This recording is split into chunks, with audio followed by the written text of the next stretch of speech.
मैंने आज सकाल फ्रेश वीडियो को स्वागत।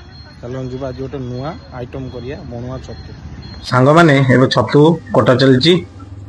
छतु कटा सइले एबे आलू कटा हबो छोट छोट करी काटिया कहीं बणुआ छतु टेस्ट आसीबनी।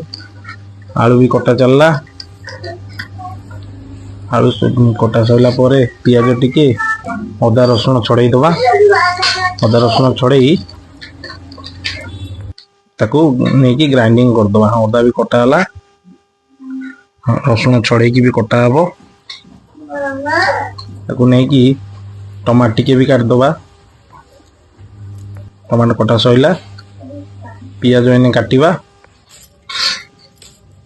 पियाज कटा सरी सब भल भाव पानी रे पूरा भल से धोई दबा।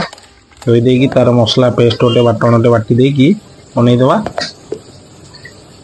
मसला बटा सरीगला एबे ताकू नहीं आलू फालू को जी जहाँ थिला ताकू सब धोईकी छाणीकी मसला नहीं रेडी करिया।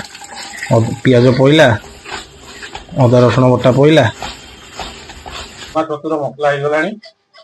एबे आलू पड़ी कटा होची माने छतु पड़िला बणुआ छतुर सिक्रेट मसला। एबे छतु कटा हो गलानी खाली गरम पानी दिया हबो अल्प टिके जुकु जुकु हबो माने प्रस्तुत हो गला बणुआ छतु। चलतु देखिबा टेस्ट करी गोटे बाइट नबा देखिया केमदी।